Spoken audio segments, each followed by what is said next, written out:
ছেলে বোঝা বড় মুশকিল। মেয়েরাও এখন প্যান্ট পরে, মেয়েরাও এখন শার্ট পরে। কথা বলেন ঠিক কিনা?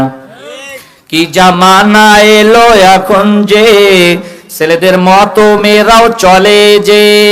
কথা বলেন ঠিক কিনা? কি জামানা এলো এখন যে ছেলেদের মতো মেয়েরাও চলে যে। প্যান্ট শার্ট পরে ঘুরে বেড়ায়, ফ্যাশন সে যে ভিড় জমায়। প্যান্ট শার্ট পরে ঘুরে বেড়ায়, ফ্যাশন সে যে ভিড় জমায়। চুল ছেটে ফেলে রং মেখে গেলে ছেলেদের করে দিওয়ানা। লাজ শরম কোথায় গেল জানি না, লাজ শরম কোথায় গেল জানি না। ঘুমটা যে দেয় না রে ওড়না পরে না রে, ঘুমটা যে দেয় না রে ওড়না পরে না রে।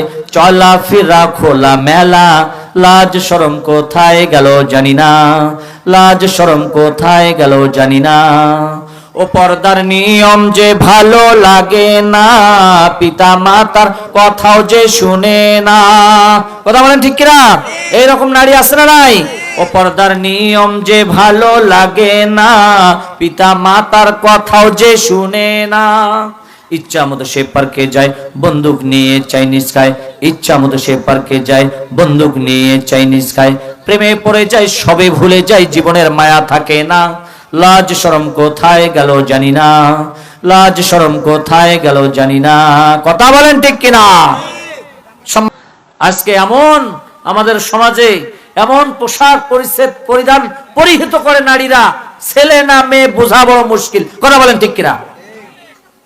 এখন ছেলেরাও কিন্তু মেয়েদের মতো চুল রাখে, আছে না? ব্যান্ডের শিল্পীগুলো চিনেন না? জেমস, হ্যাঁ, আগুন, চিনেন কি চিনেন না? সম্মানীয় বন্ধুগণ, নীলফামারী থেকে আপনার পার্বতীপুর ট্রেনে উঠে ব্যান্ডের শিল্পীরা যখন ট্রেনের বগিতে উঠছে, ওঠার পর যখন তারা আসতেছে, ইন দ্য মিন টাইম একজন ভিক্ষুক ওই বগিতে উঠছে। ওঠার পর ওই ভিক্ষুকটা ছিল অন্ধ। অন্ধ ভিক্ষুকটা যখন বলতেছে, কে আছো, আমাকে কিছু দান করো, আমাকে কিছু সাদাকা করো। এভাবে বলতে বলতে কিছু কিছু ফকরের অভ্যাস আছে, যখন অন্ধ হলেও কিন্তু বুঝতে পারে, তার মাথাটা একটু বুলাই দেয়। এই যখন 5 টাকার একটা কয়েন দিলে, দেওয়ার পর ওই ব্যক্তিটি, ওই অন্ধ ফকিরটি বুঝতে পারে যে এটা 5 টাকার কয়েন, এটা 5 টাকার কয়েন বুঝতে পারে। তখন ওই মাথায় হাত দিলেন, হাত দেওয়ার পর দেখলেন যে লম্বা লম্বা চুল, বড় বড় চুল। তখন দোয়া করতে লাগলেন, আল্লাহ তোমার এক বান্দি 1 টাকা নয়, 2 টাকা নয়, 5টি টাকা দান করেছে, আল্লাহ তোমার বান্দির পথযাত্রা শুভ করে দাও।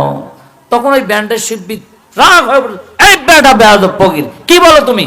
আমি তো একজন পুরুষ, আমি তো নারী না। তখন বলতেছে, সর্বনাশ, আপনি পুরুষ, তাহলে এত বড় চুল রাখছেন কেন? সম্মানীয় বন্ধুগণ, আল হায়াউ শুবাতুম মিনাল ঈমান, যার লজ্জা নাই তার কোনো ঈমান নাই। ওই ব্যক্তিটির যদি লজ্জা থাকতো তাহলে মেয়ের মতো চুল রাখতো না। কথা বলেন ঠিক কিনা? মেয়ে এবং